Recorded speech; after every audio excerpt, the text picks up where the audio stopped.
Hello and welcome to Some of My Friends Read Comics. We've got Chris. Clobbering time. We've got Vince. Me and Chris are going to be taking some time off for a second honeymoon. Great, that's very nice. And I'm Kia. Hello, welcome to the show. Clobbering time. It is the Fantastic Four. We're talking about them, but I guess really we're talking about Black Panther. Black Panther movie just came out, so we are specifically reading some issues of Fantastic Four where Black Panther joins the team. He and Storm, right after their wedding, right after Civil War. Oh my god, there's a lot going on. This was issues 544 through 550. Yeah. Dwayne McDuffie, I guess, had just taken over the book. Did he take over with this? No, arc? a couple issues earlier. Okay. You could tell by the letter pages, which are on Marvel Unlimited, talk a bit about his earlier issues. Okay, cool. But he didn't last much longer after this, because I think Mark Millar and Brian Hitch, the Ultimates team, took over Fantastic Four. Yeah. And then they were going to do four issue arcs, Fantastic Four. But then around the 14th issue, they just said, fuck it. And so close to the end. And the last two issues were written by some other dude with plot by Millar, and I don't think Hitch finished his. And then Jonathan Hickman took over. So that's kind of Jonathan Hickman ended up writing for a long time. And there's a huge gap in what I remember between McDuffie's run and the Millar run. Is just like a huge blank where I'm just like, I don't know what happened. Yeah. Dr. Doom was there. Yeah, Dr. Doom. There was a lot. And right before this was did Straczynski write for Fantastic Four right before this? I think pretty briefly. Yeah, like during Civil War he was writing. And then before that was the Mark Waid run, which is one of my favorites. But yeah, Dwayne McDuffie, he's who we're reading now. He's the guy, he passed away, what was it, just a year or two ago? It's been a while. It's been a few years now. Oh, okay. But he wrote Damage Control, which we covered on the show. And yeah, generally good writer who I enjoy. He I guess is probably best known because he produced a lot of the DC animated universe, so the Justice League Unlimited, and those shows. That's right. Yeah, and he did. He wrote some of the really great episodes there as well. Art in this thing done by Paul Pelletier, who we talked about briefly during our She-Hulk episode. He did some of the art for those. Good art. We'll talk more about that as we go. But yeah, this is all set in 2007, so right after Civil War, when everything's gone crazy, and Sue and Reed are like, all right, we need to reconnect, go on a second honeymoon, do that thing. And so while we're gone, also coincidentally, the Wakandan embassy has been destroyed. So we're going to let Black Panther and Storm hang out in the Baxter Building where the Fantastic Four live, and that can be their embassy for a little while. Cool. I do like that somebody asked, like, Black Panther, why are you spending so much time here living in the Baxter Building and not, like, in Wakanda? And I'm like, great question, Prescott. It was. And his answer was great as well. He's like, all right, well, America is trying to weaponize superheroes with this whole Civil War thing, the Superhero Registration Act, all that. And so, that has effects on the world scale. So I'm here to, make sure to keep U.S.'s power in check. This seems like a good answer. It's very consistent with Black Panther, like even dating back to like the Avengers that we read like from the 70s, where he's like, I got to spy on these motherfucking Avengers because I don't know what shit they're gonna pull. And even like I was watching Captain America: Civil War again, and I'm like, even there, that movie, he's like kind of on the periphery, still being like, I don't trust these Americans. I'm really just here to like keep an eye on everything and make sure I keep my interests like at the forefront, which is nice. I really like these opening pages here, kind of talking about everything and how somebody had planted some bombs at the Wakandan embassy, which they don't really go in too much detail here. I guess maybe that's covered more in the main Black Panther book, which was Hudlin writing it at this time? Hudlin had been writing it with Romita before that, and I don't like Romita Jr. at all, so I didn't read any of that. But I don't know. I don't remember much of this era of Black Panther. Other than him marrying Storm during Civil War, which has since been. Did they get divorced or? They got divorced or separated during the David Liss run when he took over the Daredevil book, Black Panther: Man Without Fear. And I only say David Liss because he's a local San Antonio writer, and I went to his release party for his first issue, and he He gave me notes on my novel. He's a nice guy. That's nice. He's not. His comics are kind of hit and miss. His prose novels are really good. But Yes. Well, that's nice. I wish they kind of hadn't split them up, though, because I feel like they do have really good chemistry in this book. I like seeing Black Panther and Storm together. It's really nice. It's nice seeing Storm. I don't know that I've read many comics where Storm is in a relationship of any sort. And so it is kind of nice to see a different angle to her like that. Not that women have to be like a love interest for anybody or anything like that. It's just sort of this nice different angle on the character. And her love interest, like that Chris Claremont gave her, sucked. It was it was Forge, the guy that he has the mutant power to make any weapon. Yeah, I do remember that. He's really good in the X-Men Legends video games as a guy. Upgrade mechanism. But that is smart. He is the video gamiest X-Men. He is kind of, yeah. Forge. Nobody talks about fucking Forge. All right, let's get into the actual book here. So yeah, they're talking about these bombs, which they're not sure who planted them. They went off during the Civil War. And I kind of thought the book was going to get more into this.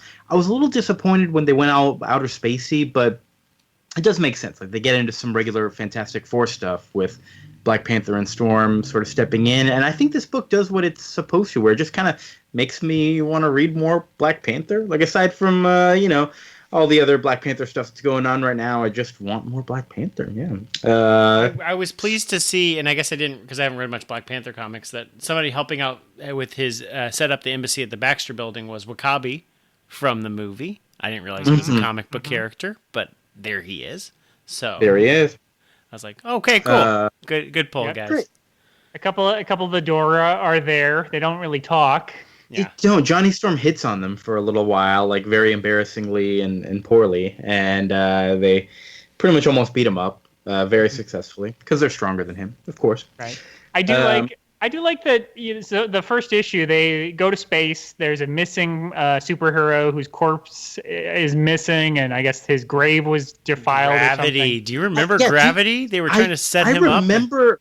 Yeah, it was like a 6-issue miniseries, I think, right around the mid-2000s, and I think it might be the fastest that like a pretty major character has been introduced, gotten his own series, been killed off, and then, as we are about to see, gets brought back to life, in the span of just a few years. Yeah, it was. Yep. I feel like this is when I first started reading comics. Was like in 2004, and I remember like Joe Quesada had a little column in the back of the comics.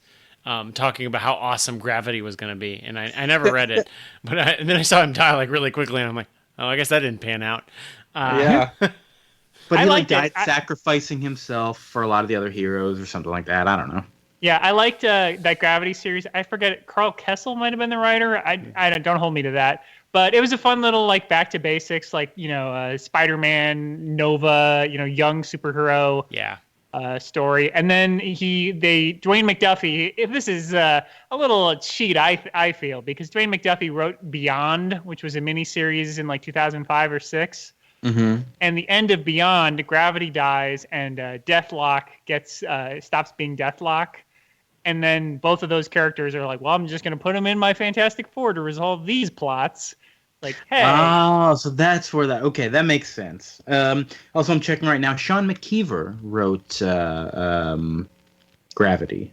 There you have it. There we go. So, I remember Sean McKeever was a big young all-ages writer at the time. Yeah, boy, we're spending a lot of time talking about writers on this thing, aren't we? Hope we're not alienating you, listener. I did want to say, I don't know, I might be reading into this too much, but I definitely feel like the first couple of issues...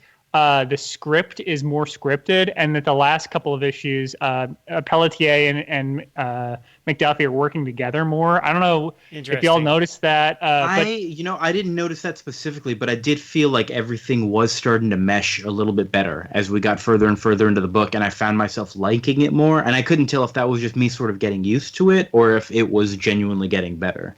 So yeah, I feel that, yeah. I feel like with the art and the choices because... It's very reserved, this first issue, and it's a little weird. I mean, I didn't love Pelletier's art in this first issue, but by the end of it, I was like, oh, this is getting better. And I felt like he was making choices, and he wasn't just well, we hired you to do these couple of issues. I thought that was interesting that, there's always some back and forth.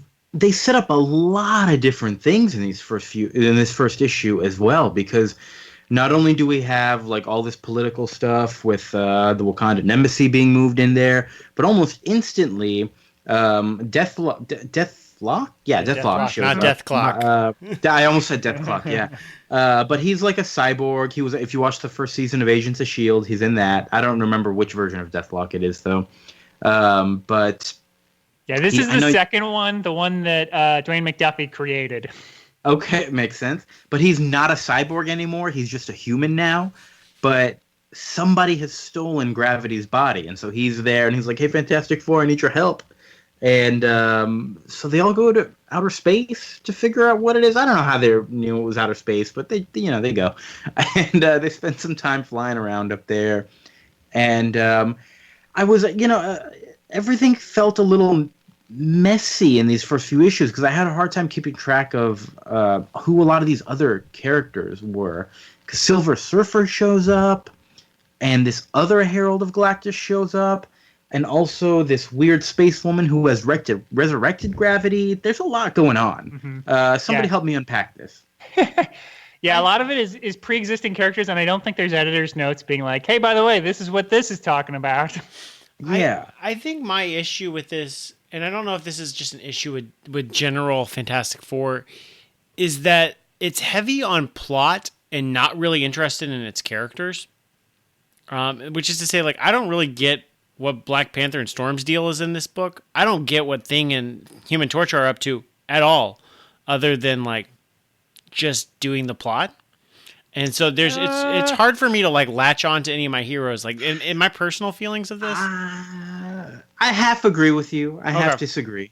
Yeah, I would disagree. But I would disagree because what's cool, especially with Black Panther being plugged in to Mr. Fantastic's role, is that he doesn't solve problems like Mr. Fantastic would. Like that's what I think is cool about it. And maybe it's just because I've read more Fantastic Four, like all of it.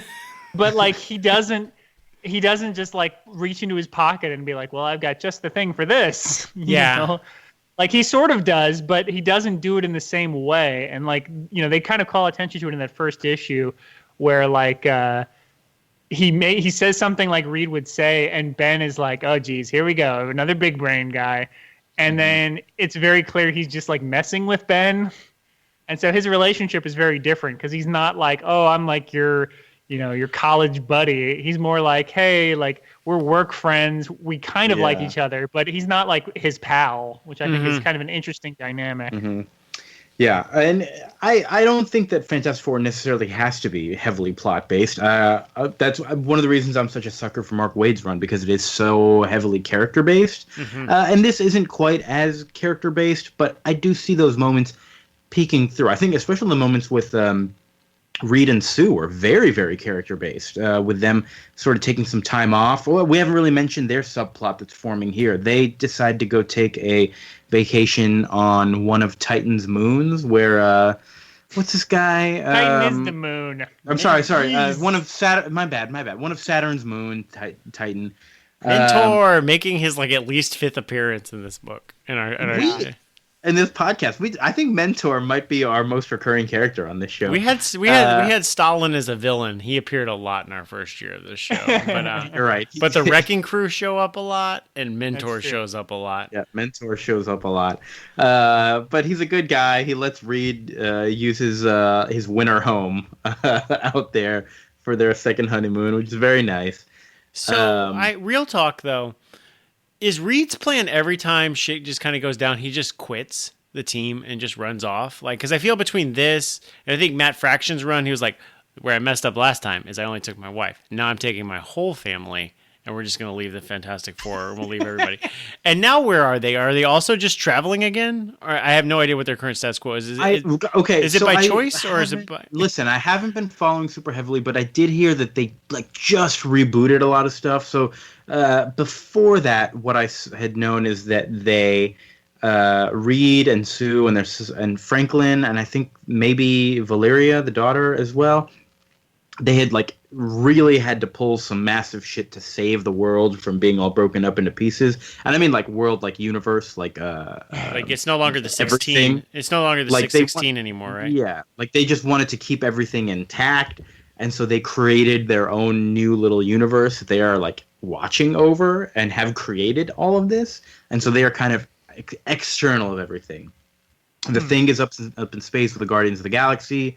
Human Torch is running around with the Inhumans. So yeah, it's not really like a runaway. It's more like, okay, we're kind of removed from this thing for a little while because we had to be. But I will say, to your point earlier, that Reed always kind of runs away. I think that's not too far off from like his. That is his sort of his personality, where he's like constantly working, constantly going in, and it just like all of a sudden shit goes crazy. And he's like, whoa, all right, that was a lot. Yeah, it's time for a little break. I think he's a guy who knows when he needs to take a break, and he takes a vacation every now and then. I think that's okay. Good for him. Wrong. Yeah, don't fault the guy from not saving the world for a little while. Come on, man. So did we mention the Watcher at all? Oh yeah, they go to. Why did they go to the Watcher? Because they said that they knew the Watcher showed up at Gravity's death. So they're like, well, obviously he was there, so let's just go ask him. Like, what happened? Who killed him? But the Watcher just watches. He does not intervene ever for any reason, except for pretty much every other appearance of him. But he does provide, like, I guess, witness testimony. Like, he's totally cool with sharing information. But I do like that they're like, what do we do? And Black Panther's like, why don't we just fucking ask him? Yeah, and also, he's, like, messing with the future, because he's like, oh, by the way, Black Panther Storm, your kid's going to be great. And they're like, what? Which I feel like revealing information about the future is meddling. Like, don't do that, Watcher. That's not your job, man. Knock it off. Yeah. I think he might just be messing with them, though. They clearly didn't have kids. I will say, I know, like, I talk about Agents of S.H.I.E.L.D. a lot, but a lot of this stuff comes back. Like, I feel like Agents of S.H.I.E.L.D. has been doing kind of a Watcher-like character that lives on Earth and watches everything, and he also says like, we don't intervene, but I'm gonna do it now just because I'm here, which is really nice, I think. So what else is going on here? Is that pretty like that was? There's a lot going on in these first couple issues. While they're on their honeymoon, Reed also finds this like alien organism that turns out to be sort of like a time capsule or like a hard drive from an alien race that has information based on scent. Like that's how they transmit information, and so he has to decode this. He goes to Hank Pym for some help. Ant-Man, original Ant-Man / Giant Man / whatever. Yeah, Michael Douglas. Michael Douglas. Yeah, there we go. And he really doesn't need to, but I really like that exchange of. I think it's hard to write Reed Richards being smart and proving how smart he is, and I really do like this scene where he is sort of talking through his thought of how he's going to make this thing work and read the information that's on this scent-based hard drive. I like that. And Hank Pym tells him like, "This is why everyone hates you, because you're just so smart, you piece of shit." Yeah, he's basically just there as a sounding board, doing what like Ben Grimm normally does, and he's like, "Why am I here doing this?" Yeah, because he's like, "Well, you're here because I know you already know this, but it would take me like a couple weeks to like be as smart as you on this particular thing. So I figured it's too much time." Yeah. And then he doesn't even really need him, which, like I said, I like that. That's I think a good character moment. It is. I like that one. I like there's a later Storm character moment that I guess is after this kind of gets resolved, but so we'll come back to it. But so they're in space. How do you say it? Epic or Epoch or whatever that thing. Yeah, so that's the person who like brought gravity back to life, right? Epoch, or is that the other one? Yeah, that's the one that brought him back to life. Okay. Former Quasar character, however you say that guy's name.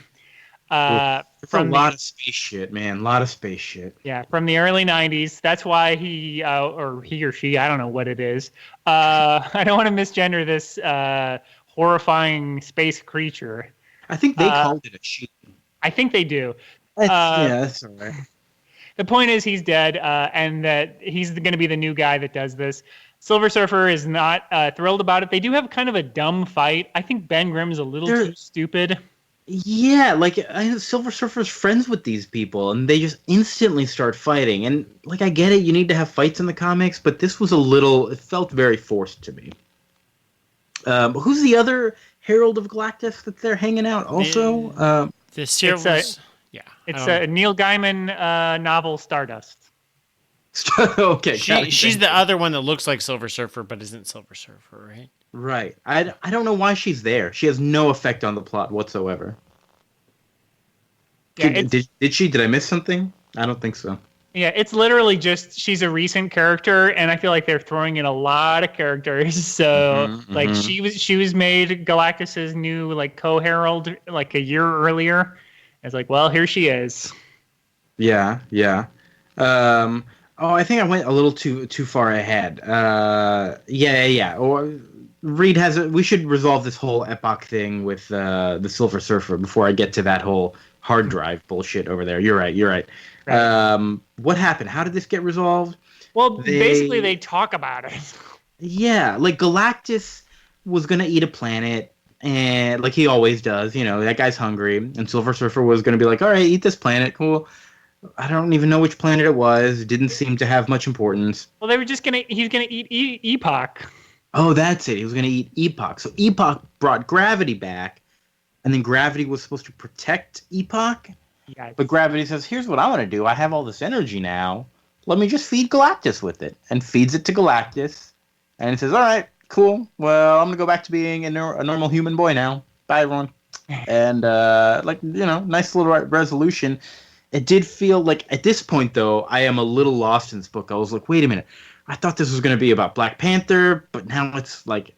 And then maybe I thought it was going to be about the Silver Surfer, but now it's about Gravity and about Deathlock, and yeah, there's way too much going on. I did not really care too much for these first 3 issues here, where all this is going on. Yeah, it's kind of a busy start. Like I said, he's resolving stuff from his previous miniseries, where I'm like, I don't remember what you're talking about. Could you please just move on to the Fantastic Four? Although I do remember, we didn't mention it, but I remember the letters pages were all upset because Black Panther puts Silver Surfer in like a wrestling hold for like 5 seconds. Oh yeah, that was great. And he says, "I'm gonna rip your fucking arm off, man."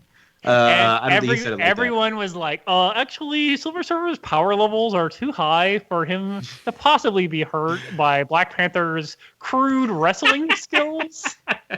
Although didn't Silver Surfer get depowered by something? I don't know. He is later, but at that point, Black oh Panther, man, that's funny. I love that shit. He's fully powered, but it's also like it's very clear in the context of the scene because I knew it was coming when it happened. But like in the context of the scene, he's like talking to Silver Surfer, and like Silver Surfer knocks him out like instantly, and then is like, "All right, but I want to know what you were saying, so let's just talk for a second." Yeah, it's nice. And so he's very clearly like, "I'm just holding back, and like, I'm trying to talk to you guys. The thing just attacked me for no reason. So I was like, well, I guess we're gonna have a fight, and I knew I was gonna win, but I'm trying not to kill y'all." My favorite thing about this fight is just imagining the possibility of Storm in space and how she would use her powers in space and like just messing with whatever random molecules there are that are under her control that she can mess with. It's like, that's a cool idea to me. I kind of wanted to see more of it. It was very brief, but I really like that idea. Storm messing with space weather. Sounds cool. Yeah. It is weird. There's more like it comes closer to real science in this book than most Fantastic Four science. Yeah, I like that. So yeah, on to the next few issues where Reed's dealing with this hard drive thing, and he's said Sue like, hey, we're on our honeymoon, but like I gotta deal with this thing. Like, what if it's gonna destroy the world? And Sue says, yeah, okay, 2 days. You got 2 days. I'm gonna go back to the hotel that we're staying at on Titan. You go deal with your thing, and I'll wait there for you. Cool. There was a few things though that didn't sit right with me in this scene. Like she was grossed out by what was on the sand. Like it was like pre-organic material, and she's like, ew. And I'm like, Sue, you've been doing this shit for 45 years. Yeah. Like she's cool. Like this shouldn't be surprising to you at all. And I don't view Sue as someone who's like grossed out by like creepy. Me neither. Yeah. It's hard. It's hard to view like moms in general as people who get grossed out by stuff, because they just kind of have to deal with a lot of that shit. But yeah, like my mom was telling me a story about how there was this is when she was a young, like a 15-year-old at camp, and there was a rat in the cabin, and all the girls were screaming, and my mom just stood up on a chair and grabbed the rat with her bare hands and threw it outside the cabin. And I'm like, yep, that's my mom. My mom was like ruthless when it came to varmints. But she wasn't a mom at the time. No, she was just a farm girl. Like, so she was used to like fighting animals, fighting chickens to get their eggs and stuff. Yeah. I don't think that's how that normally works, but okay. Yeah.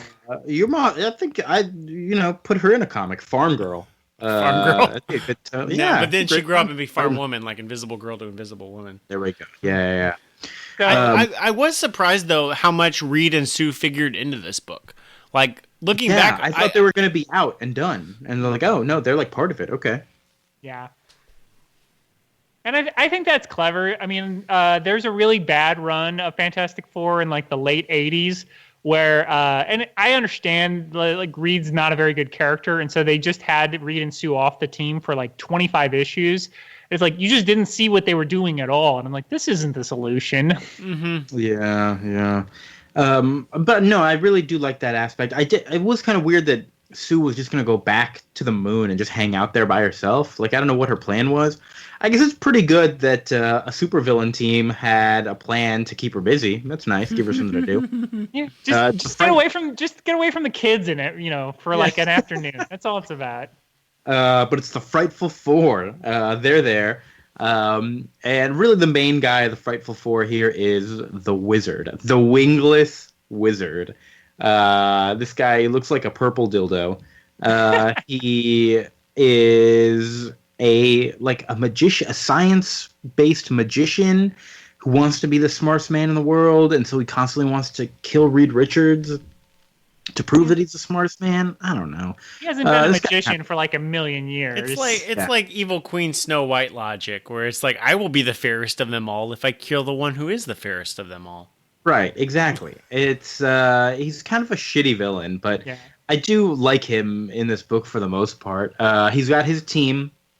There's Hydro Man, Titania. Hydro Man from Spider-Man? I remember Hydro Man from Spider-Man, the animated series. But I also know that I've read him in like some Black Panther comics before during the Christopher Priest run. I've read him in kind of like a little bit of everything. So I don't really know if he is a proper Spider-Man villain or just one of these random Marvel villains that got thrown into the Spider-Man cartoon in the 90s. I don't know. Who the fuck is Hydro Man? He was introduced in Spider-Man comics, a really terrible run of Spider-Man books. Actually, right before it got good. It was when, I can't remember, I think it was Marv Wolfman maybe was writing Spider-Man and had him fight Namor villains and Hydro Man and two people who got nuclear irradiated together that were named like Fusion or something. It was not very good. But then he's just kind of a general mook, and he's filling in the Sandman role from the original Frightful Four. So he was originally a Spider-Man villain who then joined the Frightful Four. So that's kind of his job on the team, is to be like the mercenary Spider-Man type guy. Just like Titania's role is to be the Medusa of the team. That's right. Medusa was originally on the Frightful Four back when I remember her being introduced as a villain before it was like, oh, she has a whole race of people. She was like the first Inhuman, right, to be introduced? Mm-hmm. Yeah. She was just like raising money or something. I don't remember why she was. Yeah, I don't know. Committing I think crimes. Again, this was just Stan Lee. Like, I have an idea. Go. No time to think about it. Go. I mean, to be fair, a lost civilization is much more Jack Kirby idea. To be like, what if she's actually from a lost continent of people? Like, he's done that like 5 times. So that's very Jack Kirby. Like, Wakanda is like all Jack Kirby. But anyway, and then the Trapster is there, and they catch. Do you mean Paste Pot Pete? Yes. I feel like nobody ever lets this poor guy live that down. This is maybe the first book I've seen with the Trapster where they don't call him by his old name, because he was called Paste Pot Pete for like maybe a year in Marvel Comics when he was introduced in the 60s, and then instantly changes his name to the Trapster. But nobody ever lets him forget that he was Paste Pot Pete. I do appreciate. Sorry, but the Frightful Four's previous appearance was in Mark Waid's run, and I did not like that story. It tries to be like grim dark. I really like that this is not grim dark. It sort of is. I mean, it gets a little serious, but mostly he's like, I'm going to kidnap the Invisible Woman, and then Reed Richards is going to have to say how smart I am. It's like, it's a very like old time stupid plan. That is the one thing I was thinking. It's like a very old timey feel to this story, where it's just like you kind of accept how stupid it is in a nice way. Like it has a very nostalgic feel for the stupidity of this plan, but it's not a bad thing. I don't know how I liked it. I like it too because it's an interlude of like Reed Richards is like, I got to solve this science conundrum. And then it's really just kind of a distraction where he's like, well, I guess I got to save my wife too. Yeah, but Reed Richards is getting a little hot-headed about that, and he almost makes a bad decision, but Black Panther says, hey, hold on, buddy. I think he's trying to get you. I think there might be a bomb on your ship. Let's test it. Boom, bomb on your ship. All right, well, good thing we didn't use it. Just smart. Very nice. But then they finally go in, guns a-blazing. All the other members of Frightful Four are like, we should get out of here and not just like standing around, wait for Reed Richards to come kill us. And the Wizard's like, no, that's the plan. Like, we're gonna like prove how smart we are. And of course they don't. They fight. In the middle of this whole fighting, Storm finds Sue and releases her. And I think these are my favorite moments of the fight, where Sue like blasts Hydro Man out into the middle of space or whatever, and he freezes into a big pile of nothing. And she gets super. I'm skipping over a lot of stuff here. I was gonna say don't skip over Andy your Serkis. Favorite. That's right. Klaw. He has a secret weapon. Klaw is there, who is a traditional Black Panther villain. Isn't he? He's the guy who like killed Black Panther's dad, right?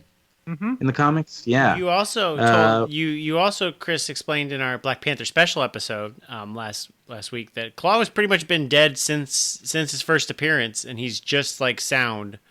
And this one says that he was cloned from an MP3 that was downloaded off a BitTorrent. Yes, this is my favorite resurrection in Marvel Comics ever. That he was torrented and cloned from a sound file. This is perfect. Yep. So he does not have a physical body, and I do think he does a good job of drawing him, because if like you look in his mouth, it's all like weird, like pixely in there. So I think that's pretty cool. Also, I like to think, I know they do say BitTorrent, so it's not Kazaa. If it was Kazaa, it should be like a wrongly named file. Like, oh, it's this Rage Against the Machine song you love, and you're like, this isn't Rage Against the Machine. Oh, jeez, come on. Somebody misspelled Klaw. What is this shit? This is one of the most 2008 references. Is BitTorrent still a thing, or is it a different torrent app now? I think it still exists. Well, I think BitTorrent it just very quickly turned into torrents in general. Okay. As opposed to, I think BitTorrent was like the first one that kind of brought that thing into life, but anyone could use it. So yeah. Right. I think as a program it still exists, but I don't know. Probably, yeah. I really like the character of Klaw. I feel like I don't even remember what happened to him. He gets taken care of just so quickly and easily. Like there's vibranium earplugs. Yeah. That somehow Black Panther knew to give to the Thing before Klaw even showed up. Okay. I don't know. Well, no, it's right after he shows up, and he's like, I don't have time to listen to this, and then because it's in the second page of the issue, and then Klaw uses his sonic gun on all of them, and then Thing acts like it hurts him, but then like struggles over there and punches him out, and is like, yeah, Black Panther gave me these earplugs at the beginning of the comic, and you can go back to like the second page and see where Black Panther says the line. So I thought that was kind of a cool thing, because I did. I didn't go back and do that. Okay, that's kind of neat. Okay, cool. I do also like this idea that Black Panther does just carry these things around, because A, it's vibranium and it's cool, but B, I mean, this guy killed your dad. You want to be ready if he ever shows up, which is fair. I like that. Yeah, and it works on any sonic attack. What if the Banshee showed up? Yeah. What if who else is sound? I That's don't it. know. I think that's Banshee and Klaw. That's it. What if Dazzler shows up and you got to block her from getting sound so she could turn it into lights? Oh, what about that one that Deadpool was all about for a while? Wasn't there another mutant with sonic powers? Siren. I could be. Siren, that's the one. Yeah. Banshee's daughter. Oh, is that Banshee's daughter? I didn't know that. Yep. Learn something new every day. Does that count as learning? I don't think it does. I don't know. Right. We should do some X-Force. I really like that series. After Rob Liefeld leaves, it's actually very good. But anyway, yeah, this is a fun, just classic superhero fight. They beat them all up. I do really like, because again, it's character through action. Invisible Woman hasn't done anything this whole book except sort of give Reed like time to go by himself. And here she just scares, the wizard into passing out. Yeah, which is really great. I really like the art in this, and the fear on the wizard's face was beautiful. Yeah, I really like that scene. Yeah. I did not like the part though where she's just like, oh, if I like block off your heart, like it's gonna like go out, blah blah blah. And afterwards, there's a weird moment where Johnny Storm is like, hey Sue, where'd you learn all that stuff about how the heart works? And I'm like, what? What are you talking about, man? It's just like, we know that the heart provides life. Like, relax. But she's like, I saw it on Grey's Anatomy, and it feels disingenuous. Like, I'm married to like the smartest fucking man in the world. I also am a scientist. It's been retconned. I don't know if it had been retconned at that point. I may be confusing my Ultimate Universe stuff, but it's like. Yeah. I just sit and watch Grey's Anatomy while Reed does whatever, and then that's how I learn to use my powers. Oh.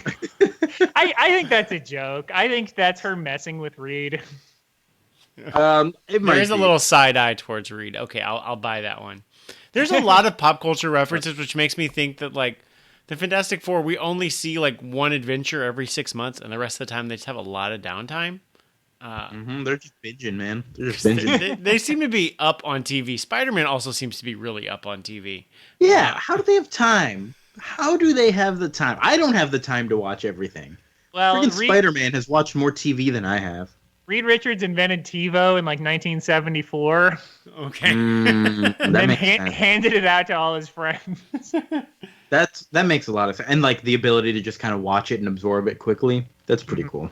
All right. Good for you, Reed. Yep. So, I do Oh, like Sue's use of her invisibility powers to show the wizard his heart. Like, I haven't seen her use that power in like 30 years because she has that power, and she used to use it to confuse people, and it was always the silliest thing because like some like mook with a gun would be like, "Whoa, where's my arm? Where's my arm?" Like, dude, what are you talking about? You can still feel it.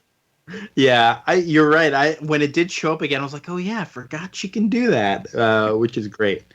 It is freaky. It would mildly freak me out if somebody just showed me like my guts, like just be like, and here's the inside of your stomach. I'm like, no, don't show anyone. Nope. And then I would watch me vomit. Oh yeah, I remember I was in a grocery store. They were doing like free blood tests or something. The first time I ever saw my own blood, and I definitely vomited all over that grocery store. Not all over, probably just the front. Not all over, just in that one little localized region. No, all of the grocery all store. All over. And so after all this stuff gets resolved, they're heading back home. They're like, all right, we got to take care of this other thing, I guess. We haven't really talked about the details of what was on this hard drive that Reed had been exploring. It was from a race of people who kind of look like frogs. What do they call it? The Autotopians or something like that? Odortopians, something about it. Spelled like odor. Odor. Oh, there we go. That makes sense. Spelled like odor. ODO, Topians. And they are under attack, and so they're asking for help. They're like, hey, we're probably going to be extinct by the time you see this. We are under attack by a race of aliens called the Contracepsis, which is a strange name, but that's pretty much all that's on the message. They're like, oh, we're super civilized, we're probably dead. And I guess while they're flying back, they fall out of the universe. And and like into some like weird non-dimensional thing, like it's just whiteness, and when they get back in, they're on the planet of the Watchers. I have a lot of questions about the planet of the Watchers. These people are very cold-hearted, I guess, as Watchers are said to be. They're not supposed to interfere, but they're literally just standing there, and one of their own just falls into one of these random cracks in space, and they don't do nothing. So I'm like, okay, wow, they really do hold true to their promise of never interfering in anything. And it makes me wonder, like, okay, the one Watcher that we have for the Marvel Universe, Uatu, is he like the only one who is constantly meddling, and everybody else is like super strict and never meddles at all? But also, who are these people? Why do they live just standing around, all clumped up together on a fucking rock? When do they how do they reproduce? What is going on with these folks? I assume it's like Entwives, where all the wives have wandered away. But yeah, it's I mean, obviously Uatu is the only Watcher that helps. I mean, you've lived in our world, right? I mean, clearly he's not helping us. Yeah, that makes sense. We're not getting nothing. And it's also like every issue of What If, where it's like, what if Phoenix used her powers to turn evil and kill everyone? Like, well, I guess that would be the end of it, wouldn't it? The Watcher. So in this very last issue, a lot happens. Like, it's a lot of stuff. Everybody shows up again. Silver Surfer's there. Like, I could not repeat to the order of events of exactly why this happened, but Uatu shows up again and says, hey, I know how we can fix all this. Let me go get Gravity. Wait, I'm like skipping way ahead here because everything is just a blur. It happens so quickly. The Silver Surfer is there. For whatever reason, these contraceptus aliens are attacking Doctor Strange, who is there out of nowhere. Benedict Cumberbatch hanging out. Eternity is dying. Eternity. We haven't even talked about Eternity. He's in this book. Eternity is the universe. The personification of the universe is like a big star dude. I love that guy. Yeah, but it turns into an issue of Defenders because you're like Doctor Strange is like, oh, Silver Surfer, thanks for showing up, and you're like, did I miss what is going on? It's very fast. Yeah. I assumed there was a crossover or something happening, but I guess there wasn't. No, there was a Defenders comic in 2005 that had Doctor Strange and Namor and Silver Surfer with J.M.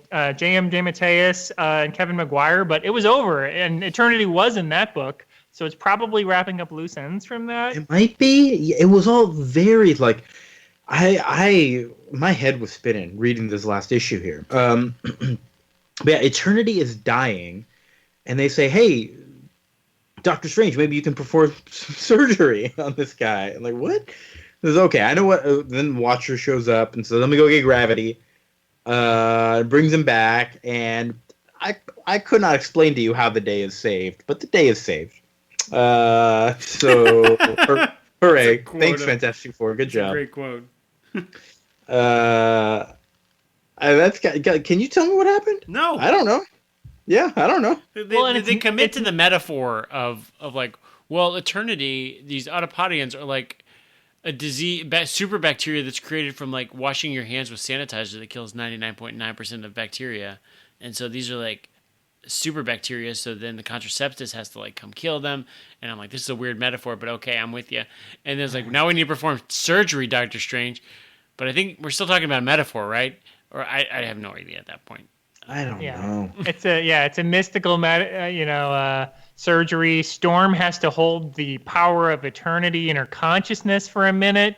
Yeah, it came out of nowhere. There was one line in the middle of like the second to last page of this thing, and I'm like, what?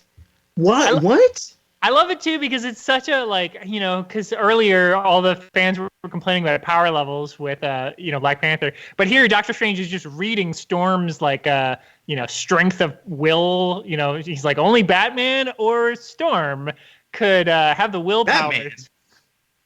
Exactly. Well, Batman has the most will in the DC universe. This is a stupid, thing that DC fans talk about. So Storm being like, well, you have the most willpower here. Only you or possibly me could hold eternity. And she's like, well, I guess it has to be me because you clearly have another job. Very silly. We also skipped over the point I wanted to mention earlier, the characterization of Storm, which is she gets very offended, and it's characterization I had never seen of Storm before. Of someone, Gravity, I think, implies that her hair is a weave. Oh, I think it was Deathlock. Yeah. Oh, that's right. And also, I think it's the title of one of the issues where it says, "Don't ask her if she wears colored contact lenses" or something like that. I'm like, all right, that's cute. Yeah, so she's like, pull my hair thing, and he's like, what are you talking about? No. She's like, come on, do it. It'll prove that I don't wear a weave. And so he literally just like calmly palms her head and lifts her hair off the ground.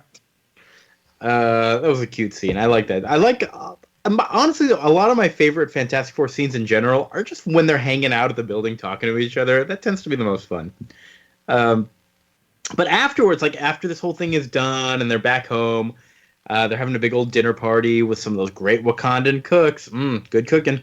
They are talking, and it's like, all right, time for Black Panther and Storm to go now that Reed and Sue are back.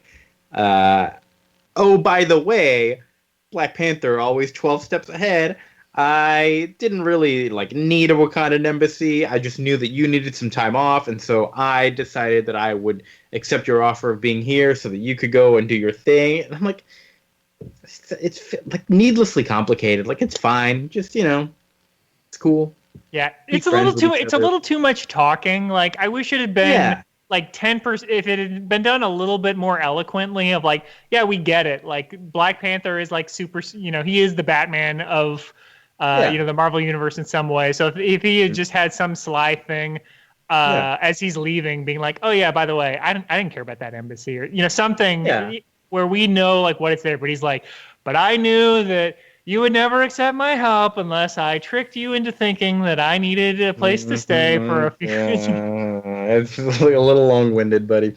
I do like that it ends with the Fantastic Four is back together finally after 6 issues, and they and not really even 6 issues.